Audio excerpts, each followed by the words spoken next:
بسم الله الرحمن الرحيم. السبت 17/6 الساعة 1 صباحا. كما تعلمون جينا هكذا الأشخاص مواطنين يا جماعة 93 لابسين كاكينة ولافين، مسكناهم داخل الأحياء وبحددوا في المواطنين وبيسرقوا باسم الدعم السريع. ونحن العين الساهرة ما بننوم ما بننوم. انتوا شنو يا شباب؟ انت منو؟ كلام شديد. عمر محجوب. شنو انت؟ عمر محجوب عبد الله، مواطن ولا عسكري؟ والله مواطن. وانت؟ أنا أمين محمد. امين محمد، مواطن ولا عسكري؟ أنا مواطن. كما تعلمون تمام. الان هذا الاشخاص الاثنين مواطنين وداخلين في بطن الاحياء وبحددوا في المواطنين وبنهبوا في المواطنين وباسم الدعم السريع. يعني احنا كدعم سريع، قوة الدعم سريع، ما محتاجين لحق مواطن ولا محتاجين ننحب حق مواطن.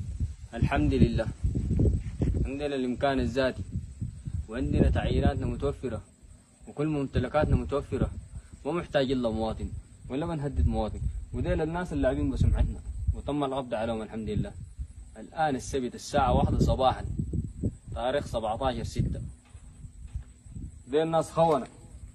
أنا كمواطن ما بمشي بهدد مواطن زي باجي بمسك لي عسكري داعم عديل بشيل منه، ما بمشي بهدد مواطن. والمواطنين الآن واقفين ضدنا وبهددوا فينا. أول امبارح قتلوا لنا عسكري بواسطة المواطنين وطبحوا. وهكذا ديل اللي بيفعلوا في المواطنين. وديل الفلول، ديل الفلول الخرطوم دي كلها يا الكيزان، رسالتي ديل الكيزان. الخرطوم دي كلها ان تلبسوها كاكي دعم سريع وتقول لهم قاتلوا المواطنين وقاتلوا الدعم، يعني احنا قادرين عليهم. يعني احنا في الخرطوم دي دولة وشعارنا النصر او الشهادة، والنصر قريب باذن الله سبحانه وتعالى. الله أكبر. الله اكبر. الله أكبر. الله اكبر. الله